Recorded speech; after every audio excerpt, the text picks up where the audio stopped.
Hi, welcome back to the channel. Just thought I'd touch base after a couple of weeks of starting the base training. My first week went really well. Base pace pretty much all the way. I took New Year's Day off to spend some time with the family. So I'll pop the information for that up on screen hopefully now. And yeah, so that went really well. It was about 35 miles-ish I'd done that week. There's been a bit of a cold spell in the UK between -1 degree and -7 degree Celsius, which has been a bit of a challenge, but apparently there's many benefits of running in the cold. Can help strengthen your lungs, slightly works different muscles in your legs because you're having to adjust your steps a bit more, and it's been pretty good for the old mental health because some of the views that I'd usually take for granted I've stopped and had a look, which is quite a nice thing to do when you're out running. Sort of something that you take for granted every day, just seeing it in a bit of a different aspect, which has been a bit tricky with getting outdoors for some of my runs. I've had to skip a couple just for safety reasons of slipping and what have you. I did do one of my sessions on a treadmill, which was a little bit boring, but still managed to get it done. But it did change my pace on my Garmin from 9 20-minute miles to 8-minute 55 miles from a base pace. This has now put my threshold pace at 7 minutes 15 a mile, which I'm a bit nervous about because like a couple of weeks ago that was my VO2 max pace. So that's going to be an interesting one when I do that in the next couple of days, but see how it goes, report back, and just see where we can go from there. I need to start looking a bit more at my nutrition. I think I need to start increasing some carbs a bit more. I'm eating a relative amount of carbs, probably about 200 grams of carbs a day. But I think whilst my training's getting a bit more intense and a bit more lengthy, I'm going to need more carbs just to keep me ticking over and possibly start looking at more fueling for some of my base runs because of the increase of the pace. My plans for the Endure 24's nutrition and fueling, it's going to be basically carb loading for a week or so just to make sure I'm fully stocked up for my stores. Race day, I'm going to take some instant porridge pots, have them for my breakfast, maybe take, I don't know, like a peanut butter and jam sandwich or something like that, and a couple of bananas just before I start. I'm going to try and eat, I'll take something every lap, whether it's a gel, whether it's a protein bar. I've got a couple of hydration vests which I'm going to fill with a couple of electrolyte tablets so I can keep my electrolyte levels topped up as I'm going round.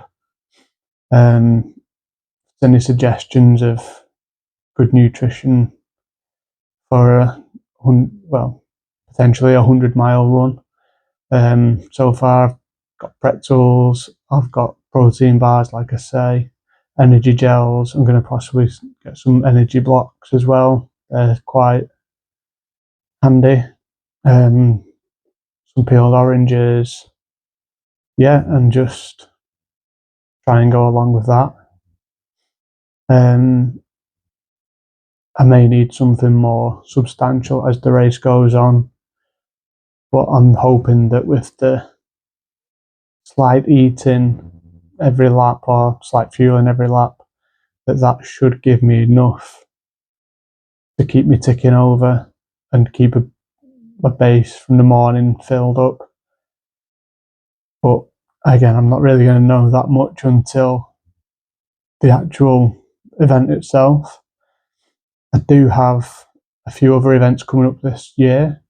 I've got a half marathon in February, which will be a good chance to try out my new fueling.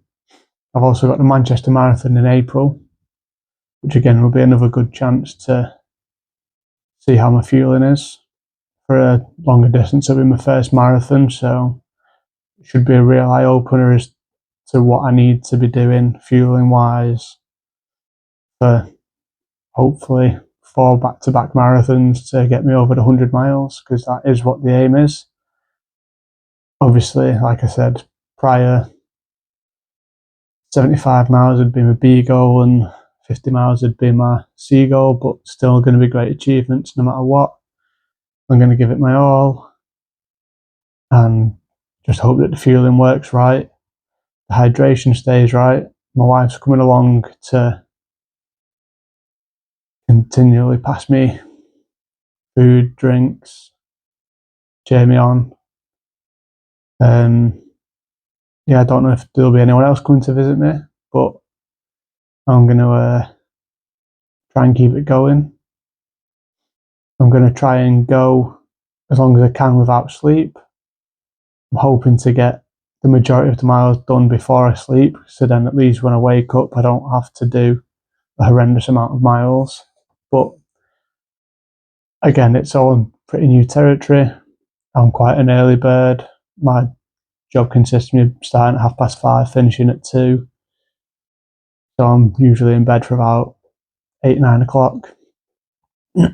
So part of my training is also going to be staying awake for as long a time period as possible.